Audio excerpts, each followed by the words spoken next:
Hello winners, आप सभी को दुर्गा नवमी की हार्दिक शुभकामनाएं। जैसे कि आप सभी जानते हैं, दुर्गा नवमी और दशहरे के पर्व को बुराई पर अच्छाई के प्रतीक के रूप में मनाया जाता है। साथ ही आपने ये तो ज़रूर सुना होगा कि हर अच्छाई बुराई हमारे ही अंदर होती है। तो आज हम आपको आप ही के भीतर बैठे एक और रावण से मिलवाने वाले हैं और पूरी उम्मीद है कि आज के वीडियो को देखने के बाद ना केवल आप अपने उस रावण को पहचानेंगे बल्कि उसे कभी अपने भीतर सिर भी नहीं उठाने देंगे। तो आज का वीडियो शुरू करने से पहले लेट्स विन पर आप सभी का हार्दिक स्वागत। आपके प्यार और आशीर्वाद के लिए दिल से धन्यवाद। दोस्तों, क्या आप भी दिन भर में कई बार ऐसे लोगों से मिलते हैं जो ये कहते फिरते हैं कि काश ऐसा हो गया होता तो वैसा ना होता, या फिर काश ऐसा हुआ ही ना होता, या फिर क्या आप भी दिन भर में कभी ना कभी काश शब्द का इस्तेमाल कर ही लेते हैं? तो आज के वीडियो में बताए जाने वाले नोवा इफ़ेक्ट के बारे में जानना आपके लिए बेहद ज़रूरी है। तो हुआ यूं कि एक बार एरिक अपने पालतू कुत्ते नोवा को लेकर टहलने निकला। अचानक उसके सामने से एक खरगोश भागा, जिसे देखते ही नोवा उसके पीछे दौड़ा। जोर लगाने पर एरिक के हाथ से नोवा की रस्सी छूट गई। पलक झपकते ही नोवा गायब। एरिक ने दूर दूर तक भागकर उसे पकड़ने की कोशिश की, पर कोई फायदा नहीं। एरिक ने अपने दोस्तों रिश्तेदारों से भी मदद करने को कहा और तो और सड़कों पर पर्चे भी लगवाए, लेकिन ना तो नोवा को मिलना था ना ही नोवा मिला। इसी तरह 3 हफ्ते बीत गए और एरिक सोचने को मजबूर हो गया कि कितना मनहूस था वो पल जब वो नोवा को लेकर घूमने निकला था। उसी पल वो मनहूस खरगोश भी सामने आया, रस्सी भी हाथ से छूट गई। क्या किसी की किस्मत इतनी भी खराब हो सकती है?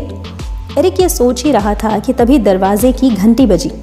दरवाजे पर एक खूबसूरत लड़की थी जिसके पास नोवा था। एरिक नोवा को देखते ही बहुत भावुक हो गया। उसे गले लगाते हुए एरिक ने लड़की को थैंक यू कहा। तब लड़की ने अपना नाम वेनेसा बताया, जो बेहद खूबसूरत थी। एरिक को वो अप्सरा से कम न लगी। धीरे धीरे दोनों की पहचान दोस्ती में बदली, फिर प्यार में। वेनेसा बिल्कुल वैसी ही लड़की थी जैसी एरिक अपने लिए चाहता था। अब वो सोचने लगा कि कितना अच्छा हुआ जो उस दिन नोवा खो गया था। ना तो नोवा खोता, ना ही वेनेसा उसके जीवन में आती। इसी तरह खुशी खुशी समय बीत रहा था।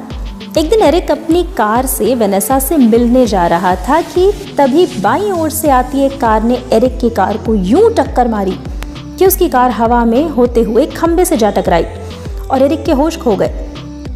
आंख खुलने पर एरिक ने खुद को एक अस्पताल में पाया। उसने डॉक्टर से पूछा, मुझे क्या हुआ है? डॉक्टर्स ने बताया, सारे टेस्ट करने पड़ेंगे, शायद उसके दिमाग का कोई पार्ट डैमेज हो गया है। ये सुनते ही एरिक पूरी तरह टूट गया और सोचने लगा कि हमेशा मेरे साथ ही ऐसा क्यों होता है। आज किसी और की गलती की वजह से मैं खुद अपनी जिंदगी और मौत के बीच झूल रहा हूँ। कितना मनहूस था वो पल जब उसी समय वो भी सड़क पर था, जब उसे धक्का देने वाली कार भी सड़क पर थी। ये सब सोचते सोचते एरिक बेहोश हो गया। अगले दिन आँख खुलने पर डॉक्टर एरिक के सामने था। डॉक्टर ने पूछा, आप कैसा लग रहा है? एरिक ने कहा, पहले से ठीक हूँ लेकिन चक्कर आ रहे हैं। डॉक्टर ने कहा, मैंने तुम्हारी रिपोर्ट्स देखी, मेरे पास तुम्हारे लिए एक अच्छी खबर है और एक बुरी। एरिक ने तुरंत कहा कि पहले तो आप बुरी खबर ही सुना दीजिए। डॉक्टर ने कहा, तो बुरी खबर ये है कि तुम्हारे ब्रेन में ग्लायोमा है। ये क्या होता है? एरिक ने पूछा। डॉक्टर ने कहा, ये एक तरह का ट्यूमर है और अच्छी खबर भी यही है कि तुम्हारे ब्रेन में ग्लायोमा है। एरिक ने कहा, ये भला अच्छी खबर कैसे हो सकती है? तब डॉक्टर ने कहा कि एरिक, तुम्हारे एक्सीडेंट का तुम्हारे ब्रेन ट्यूमर से कोई लेना देना नहीं है, बल्कि सच पूछो तो तुम्हें इस एक्सीडेंट से कोई नुकसान नहीं हुआ, लेकिन इस एक्सीडेंट की वजह से ही तुम्हारे ब्रेन को हमने स्कैन किया और हमें तुम्हारे ब्रेन के बारे में पता चला। तो इस एक्सीडेंट ने तुम्हारी जान लेने की नहीं, देने की कोशिश की है। अगर ऐसा ना होता तो जब तक तुम्हें इस बीमारी का पता चलता तब तक बहुत देर हो चुकी होती। अभी तुम्हारा ट्यूमर इनिशियल स्टेज में है, तो ऑपरेशन से तुम बिल्कुल ठीक हो जाओगे। अब एरिक समझ नहीं पा रहा था कि हंसे या रोए। जब जब किसी पल को उसने मनहूस समझा, वो पल उसके लिए वरदान साबित हुआ। एरिक सोचने को मजबूर हो गया कि हम अपने दिमाग को, अपने जीवन को और अपने इस पूरे ब्रह्मांड को कितना कम जान पाते हैं। एरिक का ऑपरेशन हुआ। एरिक और वेनेसा शादी के बाद साथ में खुश रहने लगे। एरिक का इलाज चलता रहा और महीनों बाद एक दिन फिर वो नोवा को साथ लेकर घूमने निकला, लेकिन अब किसी भी पल को मनहूस ठहराने नहीं।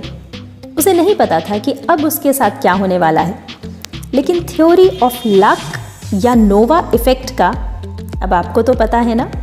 तो किसी भी पल को जज ना करें, बस अच्छा सोचें और यूनिवर्स को आपके साथ अच्छा करने दें। आशा है आपको वीडियो पसंद आया। कमेंट करके ज़रूर बताएं। लाइक, शेयर और सब्सक्राइब करना भी ना भूलें। मिलते हैं जल्दी। सी यू फ्रेंड्स, टेक केयर।